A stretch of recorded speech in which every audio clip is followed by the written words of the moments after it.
by Arunachala Ashrama. Luckily, this is the third generation of seeing the presence of Sri Ramanasramam.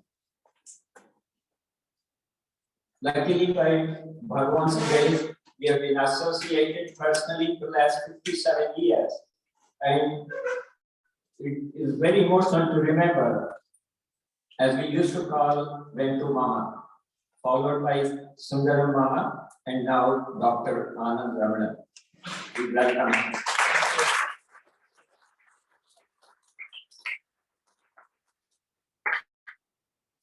Looking back how the humble beginning of Sri Ramanasramam started soon after the Samadhi of Mother Alagamma in 1922.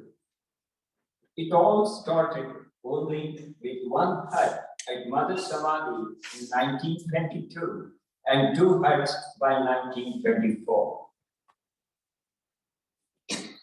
But by the end of 1950, just before the Mahasamadhi or the Nirvana of Bhagavan, he told a lot of distraught devotees, saying, "Where am I going? I will be always here." And it is so true. As devotees, like as we go, we feel always his presence, even today. Although he is not physically there, but as people say, Bhagavan Ramana himself is just a concept, as Swami Chimananda said. Today, far more people come to visit the ashram as Bhagavan had told the devotees. And Bhagavan knew exactly what the future held. Looking back, for all the last 5 to 6 decades, how much the facilities and the growth of the ashram, and in the last 30 years, it is phenomenal. But the traditions of the ashram have never changed. Bhagavan Ramana lived forever, inspiring thousands of seekers across the world to find the answers for who am I, or living in the present, or abiding in the sun. Is there a better place for the seekers where Bhagavan lived for 28 years in what we call Sri Ramanasramam, and a total of 54 years around the hill of Arunachala in Tirunelveli? The peace and tranquility of the ashram is very unique. We at Arunachala Ashram, which was started in 1966, has always maintained a very close relationship with Sri Ramanasramam. We always treat Bhagavan Ramana and Sri Ramanasramam or the umbilical cords for us. It is a privilege and Bhagavan's grace. We are all able to celebrate this unique 100 years of celebration. Om Namo Bhagavate Sri Ramanaya. I request Badri to introduce Swami Sarvapriyananda.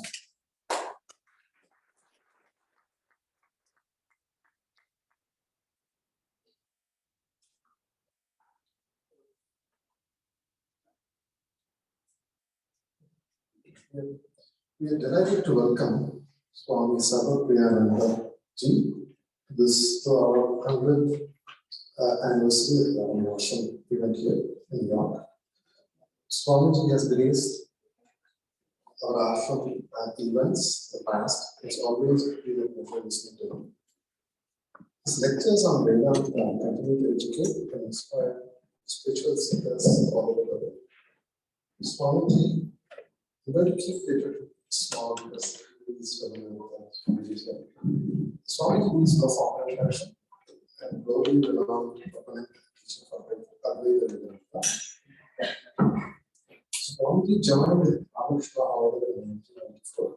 Took his monastic vows and university service was bestowed upon him. Swami Ranganatha in 2004. He served as an acharya at the monastic probationary training center in Delhi. He also served the Ramanasramam order as vice principal of the Yoga Vidyapith Higher Secondary School and later principal of Ramanasramam Teacher Training College in Delhi. Swami served also as assistant minister of the Vedanta Society of Southern California in 2015. He was later appointed the head of the Vedanta Society of New York and has been serving since 2017. He is also the first group of Hindu Swamis to go to Harvard Divinity School in 2019-2020. Swamiji also speaks frequently as he was there, focused on Advaita Vedanta, a strong proponent of Upanishads, philosophy particularly of self and consciousness. He has delivered several lectures on the same topic. Fortune India mentions Swamiji as one of the best known lecturers of Vedanta in the world. And recently on Swami has done a lecture in English on YouTube. And it's Bhagwan's grace and blessing to have Swamiji here with us today to celebrate the centenary celebrations of Oneness.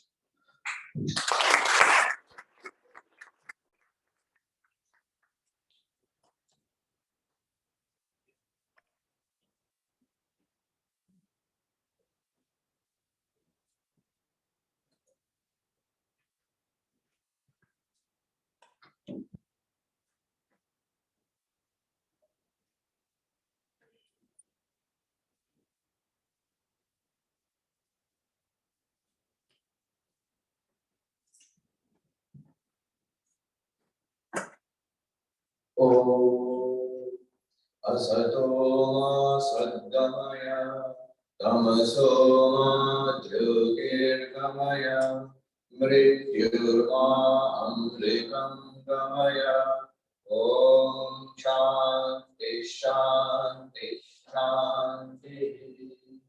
Om, lead us from the unreal to the real, lead us from darkness unto light, lead us from death to immortality. Om, peace, peace. Namaste and good morning, everybody. Respected Dr.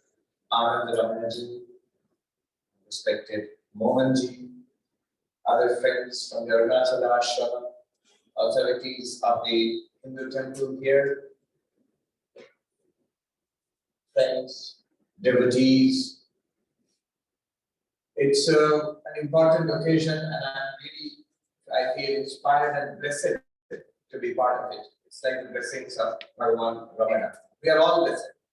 See, the city is one of the largest cities in the world, and out of millions and millions of people, we have been called.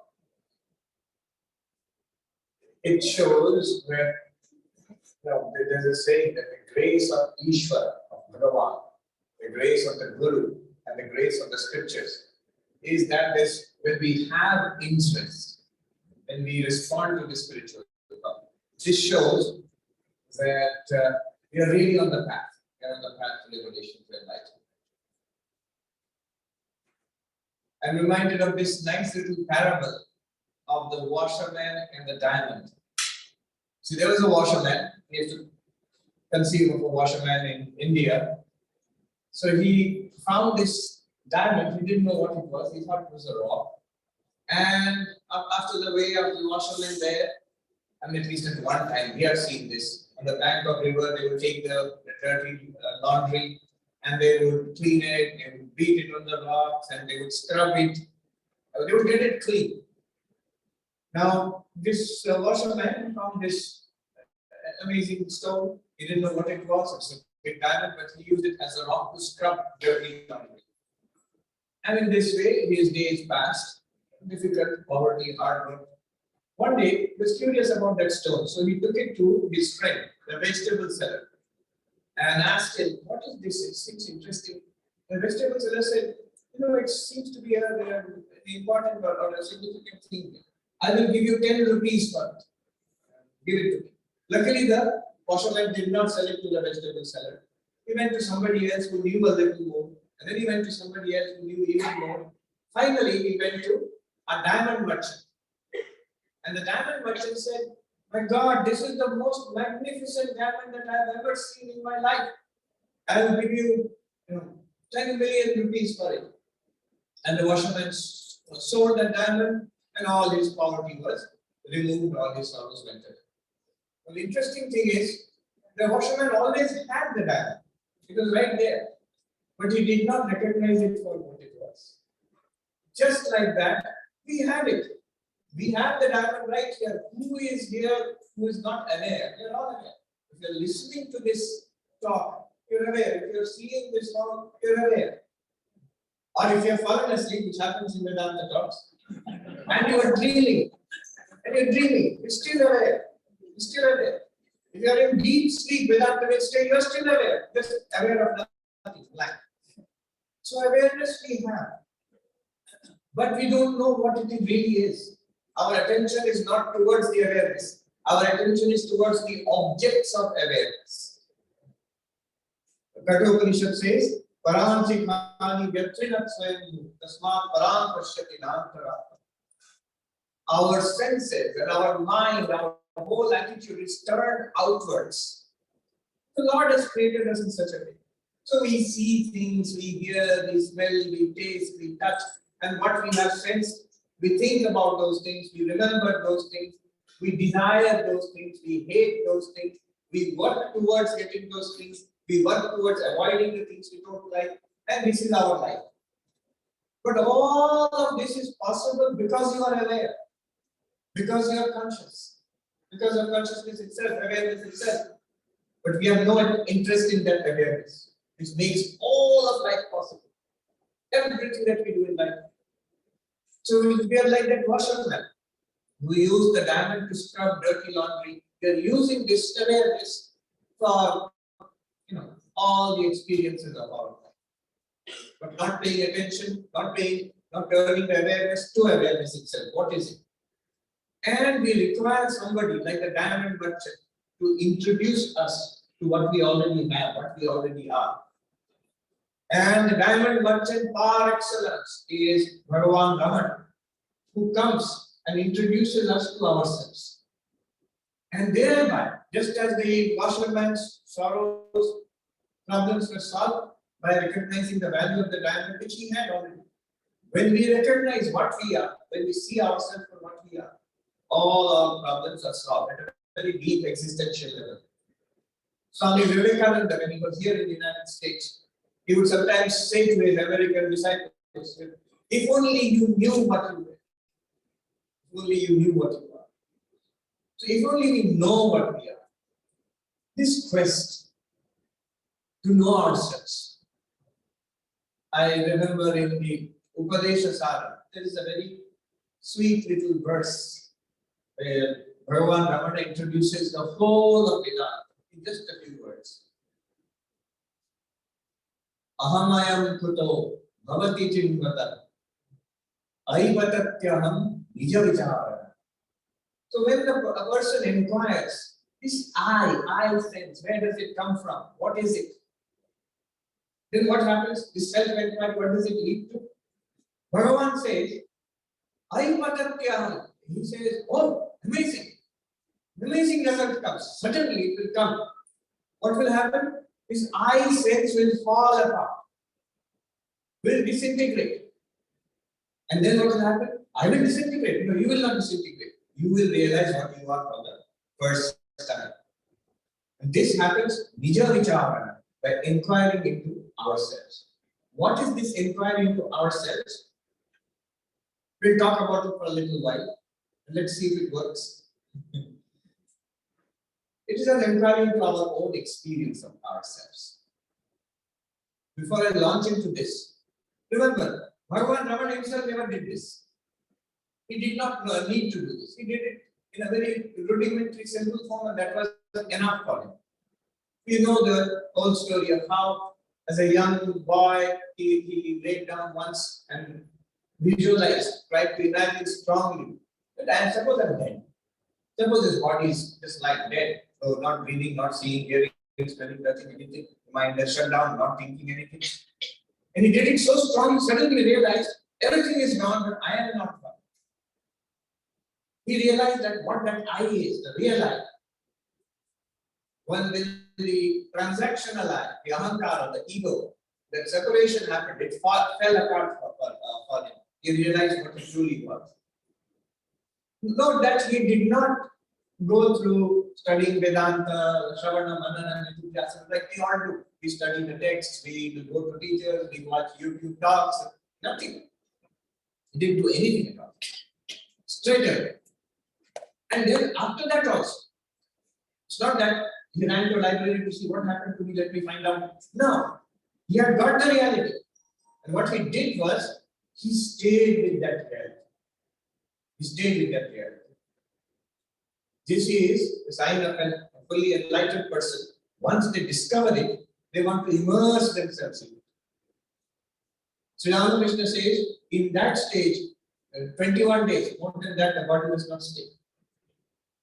And there are, of course, different stages of this. It's an immersion, the highest samadhi in your real nature. And there are different stages. Vedanta speaks about 4 levels after enlightenment. Brahmavit, the knower of Brahman, the one who has realized I am Brahman. And then there is the Brahmavit Vara, a superior knower of Brahman, who has realized that I am Brahman and can immerse himself or herself in that reality which he has found and stay there in samadhi, completely oblivious of the external world. But after some time, that person comes back to the awareness of this external world. So there are these 2 stages, and these are not stages of the Atman. These are not even stages of the enlightened one. These are stages of the mind. So this is called Samadhi and Yuddhana. What Krishna was asked by Arjuna in the 2nd chapter of the Gita. The enlightened person, Sthita Prajna. How is that enlightened person in Samadhi? How is that enlightened person when he is not in Samadhi, Yuddhana, walks, talks, interacts? Then there is another level which is called Brahmavit Variha, which means the person gets immersed in Samadhi and cannot come back by himself. Somebody else, we would often see this in the light of Sri Ramakrishna, see the Gospel of Sri Ramakrishna Kathamrita. Sometimes he's in Samadhi and then somebody else has to chant the name of God in his ear or chant a mantra, then only he comes back to external awareness. By himself, he cannot come back. The absorption is so deep. And then there is a final stage, Brahmavit Varishta, also known as the Turyaka stage, where the person becomes immersed in the ultimate reality and will not come back, neither by himself nor by anybody else's effort. And in that stage, for 21 days, if the body remains, then the body will go away. The person, of course, has emerged in the infinite, is the infinite, as realized. Remember, one thing to understand is these are different stages of absorption of the mind. It's not that they are different levels of enlightenment. Once you are realized, you are Brahmavit, the same realization is there throughout. But the mind differs for different sadhakas. Except, Sri Ramakrishna says, in some cases, the Turyaka also, instead of the body going away in 21 days, by the wish of Ishvara, by the wish of the Lord, that one can come back again and be a great force for welfare in the world. You notice in Bhagavan's life, after the enlightenment, he goes and remains immersed there, day after day, week after week, month after. His body nearly went away. The termites bit into his leg. He was completely oblivious of the external world. So I think this is one of the rarest of rare cases, where after the complete immersion, the highest Turyaka also, he comes back again. And this is the will of Ishvara, of the Lord, and becomes this force which we are experiencing here. 100 years later, 100 years after the establishment of the ashram, 100 years later here in New York, we are experiencing. Across the world, we are experiencing. What was Vivekananda said, that knowledge, the highest knowledge of Advaita Vedanta, which was the property of a few monks and 2 pandits. He said, I will take it and spread it across the world. That knowledge which was restricted to caves and mountains and forests, I should spread it across the cities of the world. See now, because of the influence of Bhagavan Ramana, see how everywhere across the world, this is our common heritage, a spiritual heritage. Back to the diamond. So, as I said, we already have that diamond. We only need to notice it, appreciate it for what it is, and that will solve our problems. How? Notice here that we are all aware. Just now you are looking at me and listening to me, you are aware. And notice what is happening right now. It is self-inquiry. What kind of inquiry is it? There are multiple methods in Vedanta. There is Drishya Viveka, the analysis of the seer and the seen. There is the Panchakosha Viveka from the Taittiriya Upanishad, the analysis of the 5 levels of the human personality, more and more subtle, more and more inner. There is the Mandukya Upanishad based Avasthatraya Vichara, an inquiry based on waking, dreaming, deep sleep. So multiple methods. Sureshwaracharya, the great disciple of Adi Shankaracharya, he says that all these methods are there. And by whatever method a person comes to enlightenment, all those methods are welcome. See, liberal, completely liberal attitude, open to whatever may come in the future also. By any method you become enlightened, it is welcome. He says, all are welcome. So these are many, many methods. Notice, Ramana Maharshi never used any of these methods. Either did he learn them, nor did he use them. Directly, just a question occurred to him, then he became enlightened. Notice also, when we talk about these methods, Panchakosha, Drishya, Viveka, Avasthatraya, a person who is enlightened, when that person turns the attention back to the reality, which is his own reality, they don't use these methods. These methods are used only for us, to acquaint us with the diamond, to make us acquainted with our real nature. Once you are acquainted with it, then you don't have to, if you are a Brahmagyani, you don't have to sit and do whatever you doing. You don't need to. Because method has worked, you need not use it again. Sri Ramakrishna gave the example of if one thorn is in your flesh, you take another thorn and pick out that thorn and then throw both away. You don't keep the second thorn in your flesh. So the method is also discarded. You know you are Brahman. It's absolutely clear and available to you all the time. The essential approach is this in all the methods. Notice that you are aware now. You are listening, you are seeing. Now, look carefully. This awareness, because of which I am able to see you, and this same awareness, because of which I am able to hear, seeing you and you are hearing my voice, seeing and hearing, these are two different things. The experience of seeing is different from the experience of hearing. But remember, notice that both are made possible by the same awareness.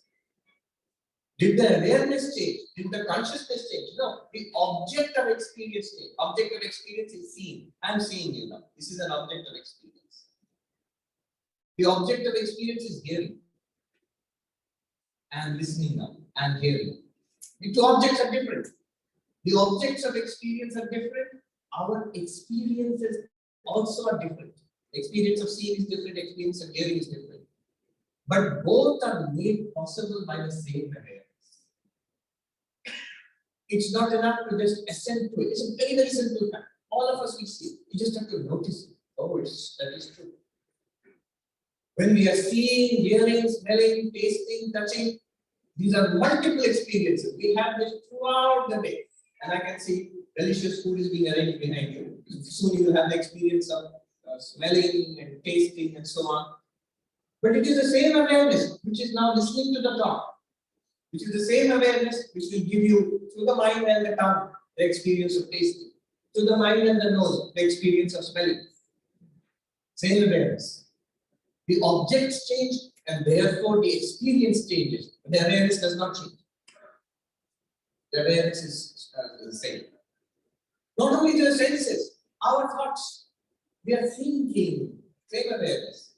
Thinking holy thoughts, spiritual thoughts, meditating, repeating mantra, same awareness. Going to the market and purchasing things in the middle of like a mall and very busy, same awareness. Whether it is spiritual or secular, same awareness. Whether the thoughts are calm and quiet and centered, same awareness. Whether they are very busy and agitated, same awareness. See, awareness did not become agitated. The thoughts become agitated, but awareness did not become agitated. Awareness is the same. Mind is full of love. Same awareness illumines the mind full of love. Mind is full of dislike. Same awareness illumines the mind full of dislike. It is like the chandelier here. The light spreads around the room. Whatever, so many objects in this room are all illuminated by the same light. When the light illumines the stage, light does not become a stage.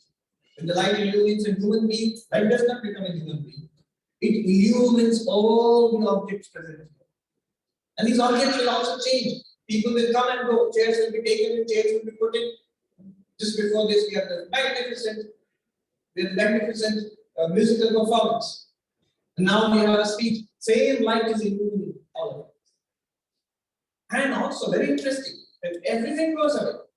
All the chairs are taken. Everybody has left the hall, empty hall, illumined by the same light. Similarly, the awareness illumines whatever object is presented to it.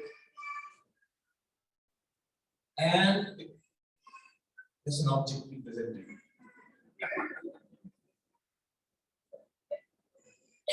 It's being used. Use it as an exercise. See? It is shining in awareness.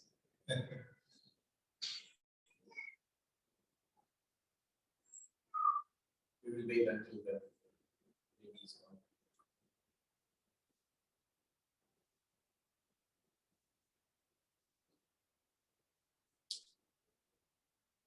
Emotions, likes and dislikes, happy and sad, all illuminated by the same awareness. Very interesting. When you fall asleep, this entire world disappears. All the senses shut down. This body also you are not aware of. Then a entirely new world of dreams arises. Different people, different place, different activities. Even though there is a body in the dream, a different body, which is imagined in the dream, but it feels real.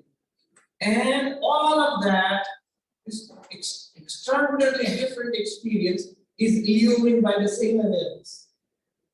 Again, one must acknowledge this, not just assent to it. Okay, yeah, it seems to be right. But notice, yes, it's true.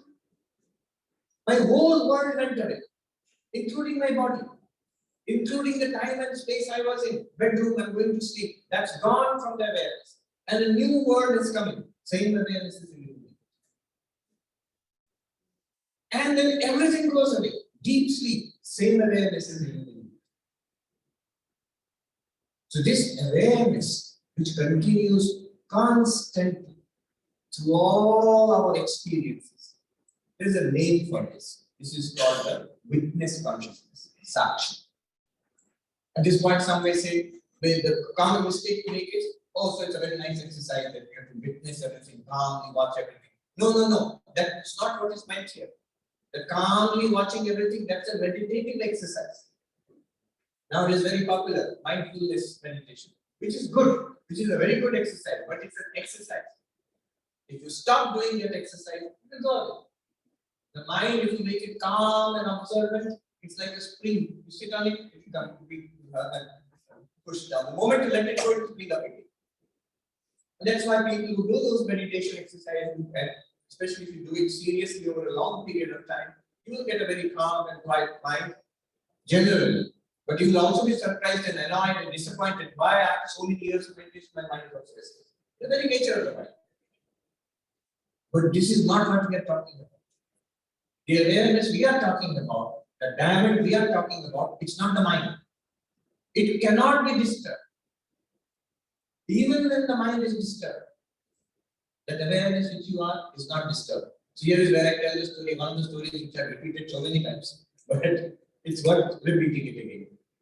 So there was this man who went to a Swami in the Himalayas in India and said, and translate, he said in Hindi, "I'm bahut dukhi, I am very sad." And the Swami said to him, "Are you aware of your sadness? Apne dukh ko jante ho? Are you aware of it?" Do you experience sadness? Of course I experience sadness. That's why I come to you. I experience my misery. That's why I come to you. I'm miserable. I'm experiencing misery. Then the Swami said to him, दुख को जानते हो तो तुम दुख के दृष्टा हो, तुम दुखी नहीं हो. If you are aware of your misery, then you are the witness of the misery. You are the light which is illuminating the misery. You are the awareness to which misery is appearing. You are not miserable. You are not miserable. See, the light when it falls, as I said, light illuminates the stage. It doesn't become a stage. Light illuminates the podium. Does not become a podium. The light illuminates the person. Light doesn't become the person. Nor does it stick to the stage or the podium of the person. When I go away, will I shine a little bit because I'm carrying some of the light away? No. When we all go away, will the wall become dim because we've taken the light away from here? No. The light just illuminates completely unattached to what it illuminates. Similarly, it's an example. Similarly, consciousness illuminates all of it and it's not tainted by what it illuminates. So it's a lot of misery in the mind. Consciousness does not become miserable. It reveals the experience of misery. It makes possible the experience of misery. It is true. We are miserable. We have that experience only because we are aware. We are happy only because we are aware. We are peaceful, disturbed only because we are aware. But the awareness is not miserable or happy or peaceful or disturbed.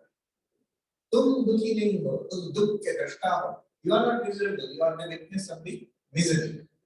This person went and thought for a while. If you think like this, you will immediately see the effect will be the mind will become calm, a little relaxed, a little detached. So he came back and he said, "आप सच कहते हैं, मैं बहुत शांत हूँ, मैं दुखी नहीं हूँ, मैं बहुत शांत हूँ." You are just telling the truth. I am not miserable. I am very peaceful now. Immediately the Swami scolded him again. तुम शांत नहीं हो, तुम अपने मन की शांति के दृष्टा हो. You are not peaceful. You are the witness of the peace in your mind. Which is true. See what happens is it's a trap. Moment the mind becomes peaceful, the spiritual advice worked.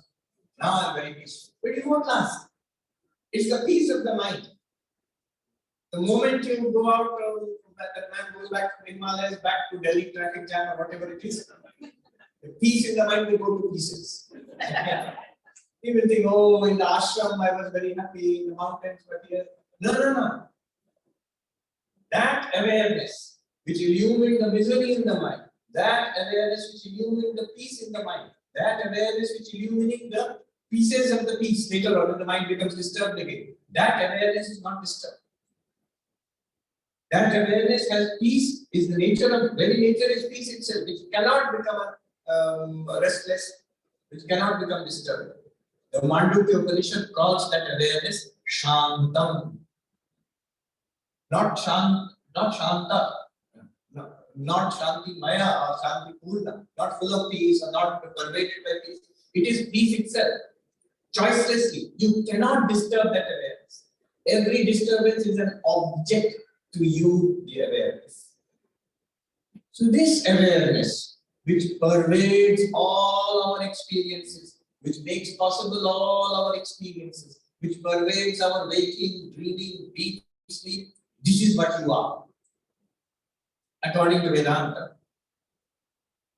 we may say that, yeah, I understand that, but I'm awareness, also mind, also, but not also mind, also God. You're just awareness. Mind and body and the world are just incidental to you. They come like pictures in front of you, like the screen showing various kinds of pictures. Like that, it comes before you, you the awareness. And what is part of that picture? This world, this body, this mind, this personality. All of those are pictures. They come before you. You are unaffected by it. You make this entire movie show possible. This is your nature. This is our nature as awareness. This is the diamond. Notice already the benefit of that. The real value of the diamond is in knowing that it is worth 10 million rupees. That's what the diamond merchant shows.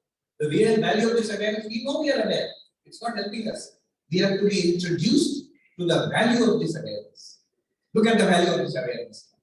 If I am just this awareness, not the body, then the characteristics of the body are not my characteristics. Old, young, body, not awareness. Birth and death. body, not awareness. Old age, disease, death, these are characteristics of the body or the pranamaya, but not of awareness. Awareness does not become, say, I am overweight, I need to lose weight, a big problem. But I am overweight, who is that I? Is it awareness which is overweight? Can awareness be 80 kilos or 150 pounds, 200 pounds? No, impossible, it's ridiculous, you laugh. So this shift in our identity, not this body, but I am this awareness. It's the body. I'm not denying that the body is overweight. I'm not denying that the body is sick. I'm not even denying that one day the body will die. These are characteristics and properties of the body. Keep them in the body. Don't take them for yourself. One sadhu said, the trick to drawing benefit from Vedanta is this. Very simple advice. Jo jahan ka cheez hai Mahatma ji usko wahi rehne do. Whatever belongs where, things which belong, keep them in their place where they belong. Where does old age belong? In the body, not in you. Where does pain belong? In the body, not in you. Try it. If you pinch yourself, you will feel this pain, peculiar sensation here. That's there. You are the awareness experiencing. You are making it possible. Experience of pain is also possible because of awareness. But awareness is not in pain. Pain is in the body. Make sure that you keep it where it belongs. Jo jahan ka cheez hai, usko wahi rehne do. Restlessness. I'm meditating so much, mind is not calming down. Good. One must meditate and try to calm the mind down. But Vedanta is pointing out restlessness and calmness are properties of the mind. Keep them in the mind. It's good that you're changing the restlessness of the mind to calmness of the mind. But in either case, you are calm. You cannot be disturbed. You have the peace which cannot be disturbed. Because that awareness cannot be disturbed. You will be happy. Then what about the calmness of the mind? It's a good project. It's a great practice. The mind is your instrument. If the mind is calm, then it's much more useful. If the mind is disturbed, it's not useful to you. So it's a meditation, it's a great instrument for calming the mind down, for clearing the instrument. It's like polishing the mirror. Swami Vivekananda said, all that we can do is polish the mirror. You cannot improve the Atman. You can polish the mirror, the mind, purify it, concentrate it, make it peaceful. These are all very good practices. But remember, in either case, if your meditation is very good, you are the ever perfect, ever undisturbed Atman. If your meditation is not good and disturbed mind, you are the ever perfect, ever undisturbed Atman. In either case, choicelessly so you are that. You're very upset. Our mind is disturbed by some problem in the world or some strong desire. Even then, you are the choicelessly calm, ever pure Atman. One must notice it as a fact, not as a kind of positive affirmation. I am Atman, Satchidananda. That's good, but that's not Vedanta. Vedanta is, take a look at yourself. Is this not true? So see the benefit of it. Fear of death. That's the beginning. People are fear of death. It will not go away so easily by saying that I am ever present. The body will die, but I am all right. But still, it's a beginning. It's a beginning. It creates a little psychological gap between us and the body, between us and the death, birth and death of the body. I am fine. Need not be afraid of it. Vivekananda says that it's less than one hair falling from the head, like the one body going away. How many bodies have come and gone in our journey through many lifetimes? We are all masters at dying. PhD. We have done it so many times, with many lives, we need not at all get there. It is not our death anyway. So, see the benefit of realizing yourself as this ever-present consciousness, as this awareness. Further, question will remain. So, I am not the body, not the mind, these are objects, I am the ever-present Atman, the consciousness. These objects are changing, body is changing from birth to childhood, middle age, old age, and death one day. Mind is continuously changing. And I am free of those changes, I am illuminating them and enabling the experience of those changes. But so many bodies and minds are there. So in each of them, separate consciousness is there or not? This question will come. And the answer in Vedanta is no. Apart from body and mind, you cannot distinguish one consciousness from another. Consciousness is not a multiple. In the Bhagavad Gita, Krishna says, Kshetradyam Javimam Vidhi Sarvakshetreshu Bharata. O Arjuna, in all these bodies and in these minds, there is one knower, one illuminer, one consciousness. And I am that. So this Krishna gives you the idea, one consciousness in all bodies. And also the idea of God in Vedanta is that one consciousness shining through all bodies and minds. So you must know, witness consciousness, I am witness consciousness in this body and mind, the same witness consciousness in every body and mind. We are all one at the level of awareness of consciousness. Immediately somebody will ask that, but I know the contents of this mind. Why I don't know the contents of all the minds if I have the same consciousness everywhere? There's a subtle point here. Remember, when we say I know, already the awareness, have become identified with this mind. And the process of knowing is a process in the mind. So in each mind, I am the knower of that mind. In this mind, I am the knower of this mind. This is a Vedantic concept called Upadhi, the associated adjunct. So in this Upadhi, I am the knower in this body mind, and through this body mind, I know it. And there also I have the same. Right? The Upadhi where all bodies and minds, that's Ishvara's position. Ishvara can know the contents of every mind. But regardless of whether I know the contents of every mind, I am the same consciousness which enables all minds to function and illuminates all minds. I feel one with everybody. You see the benefit of that. We have these samsara in our relationships with others. I love this person. I dislike that person. I'm indifferent to that third person. This is samsara. The enlightened one has no such feeling at all. Has the feeling of oneness with everybody.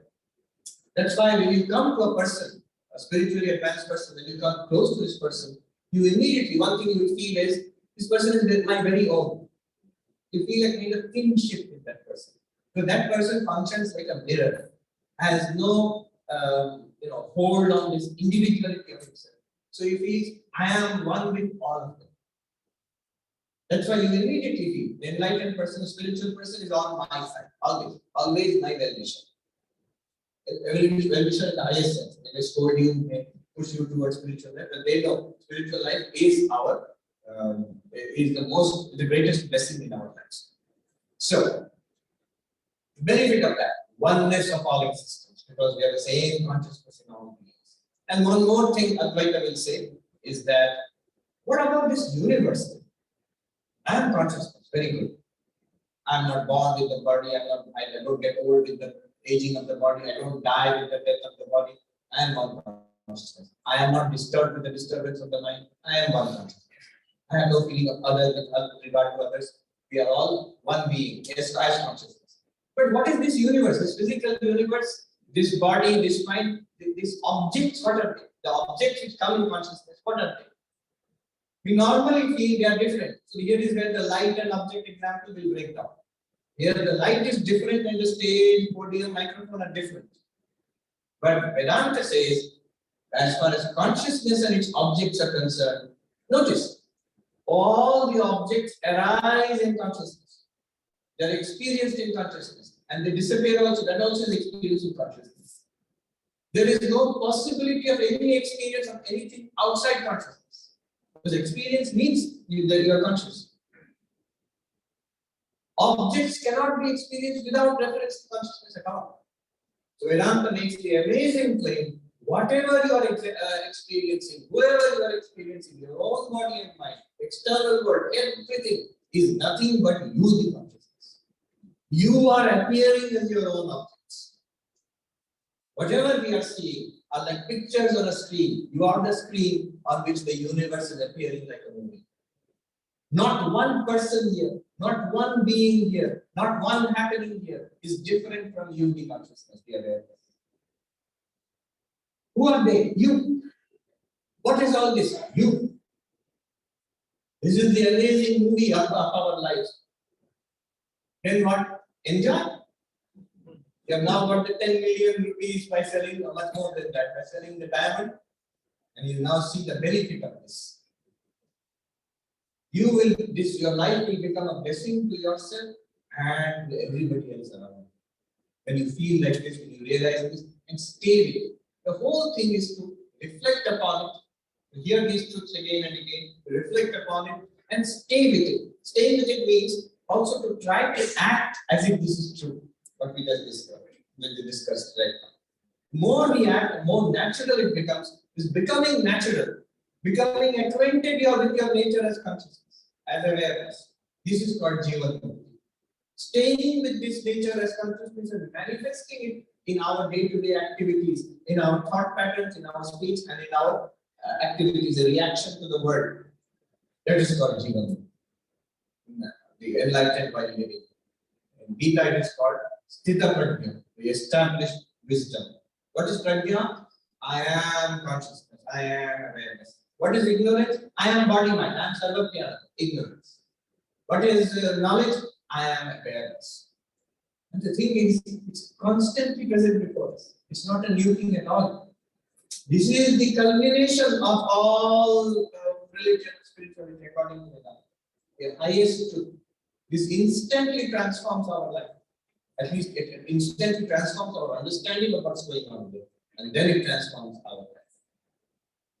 I pray to Bhagavan Ramana, the Lord, to bless all of us, that we may have this realization in our lives and manifest it in our day-to-day life. Make our lives blessed and become a blessing to society, to community all around us.